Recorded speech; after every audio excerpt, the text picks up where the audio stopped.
Yang saya hormati media, bahwa diinformasikan ada berita duka. Bagi kami ini berita duka yang sangat mendalam. Di saat para perwira kami dan seluruh anggota kami di seluruh jajaran menindaklanjuti apa yang menjadi perintah pimpinan, yaitu menumpas habis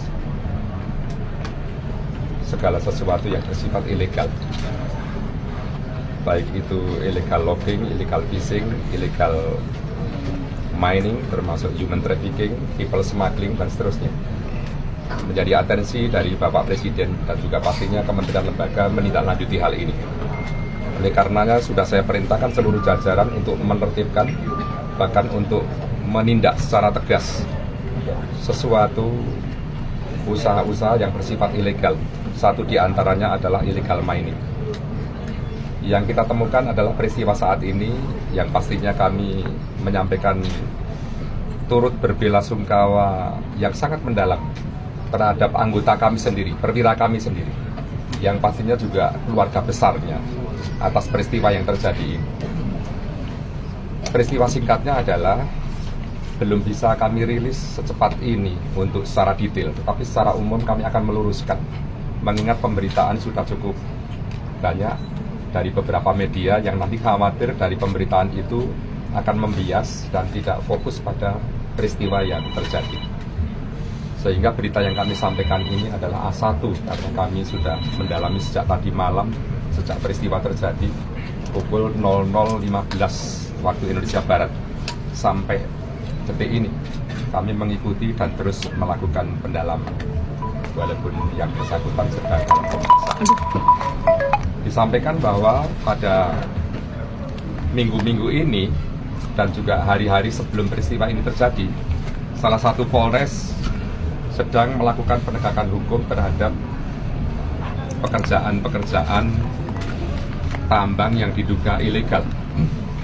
Jenisnya adalah penambangan sirtu atau galian C. Kita sebut galian C di wilayah Solok Selatan, di wilayah hukum Polres Solok Selatan, yang dilakukan oleh jajaran reserse kriminal Polres Solok Selatan yang dipimpin oleh AKP Uli, yang bersama-sama anggota sudah beberapa kali menindak secara tegas pelaku kejahatan jenis ini yang tanpa izin. Karena beberapa di antaranya memang berizin, tetapi kita juga sedang mendalami sampai detik ini yang mendapatkan tindakan atau upaya hukum ini adalah yang berizin atau tidak berizin. Karena dari beberapa kami akui ada izin untuk galian C ini. Tetapi satu sisi pastinya juga memunculkan pro dan kontra di saat penegakan hukum itu dilakukan. Di dalam pelaksanaan kegiatan ini, tanpa diduga sebelumnya bahwa seorang perwira yang juga barangkali salah satu kita anggap sebagai tersangka, oknum dari anggota kami, juga pada posisi kontra terhadap penegakan hukum. Ini sesuatu yang tidak kami duga, karena pada awalnya penegakan hukum ini sudah kami apresiasi, bahkan terhadap AKP Ulil ini sudah kami berikan penghargaan, apresiasi. Sudah 2 kali bertemu saya di ruangan maupun di rumah dinas. Di 2 hari kemarin juga bertemu lagi di saat ada rakernis reserse kriminal umum, terutama identifikasi.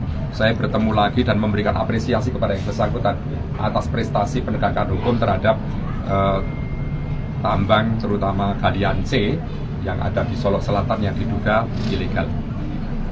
Di saat penegakan hukum tadi malam ada peristiwa yang seperti saya sampaikan tidak terduga sebelumnya, bahkan mungkin dari anggota penegak hukum sendiri, yaitu AKP Ulil dan kawan-kawan, yaitu salah satu perwira polisi yang jabatannya adalah Kabak OP itu melakukan perbuatan yang sangat tidak terpuji dan sangat tercela. Memang untuk awal ini sebenarnya kami belum merilis, kecuali menyampaikan duka karena kita sedang prosesi untuk pengantaran ke Makassar. Sehingga pada awal ini pastinya juga kami sampaikan juga, mengingat media pastinya juga masyarakat membutuhkan informasi yang akurat terkait dengan hal ini. Yang dilakukan oleh oknum ini adalah melakukan diduga kuat melakukan tembak dari jarak dekat terhadap korban, yang akhirnya korban meninggal dunia. Yang tadi malam pukul 12.30 kami menerima informasi dari Kapolres Solok Selatan, dan kami langsung memerintahkan hal-hal yang memang harus dilakukan. Mengingat jarak dari Kota Padang sampai ke Solok Selatan tidak kurang dari 3 jam jarak tempuh, sehingga apapun yang kami lakukan adalah upaya bagaimana untuk meredam situasi, bagaimana untuk menolong korban, dan juga mengamankan yang diduga tersangka dan seterusnya. Yang akhirnya dalam waktu 5 menit setelah saya menerima berita, korban dinyatakan sudah meninggal dunia. Dan akhirnya di dalam waktu kurun tidak terlalu lama, oknum tersangka ini juga menyerahkan diri ke Polda dengan upaya-upaya tertentu, dan sampai saat ini secara intensif sedang kita dalami apa yang menjadi motifnya. Kita belum bisa melaporkan, menginformasikan secara utuh, kecuali nanti sudah kita kumpulkan keterangan saksi maupun dari yang diduga tersangka.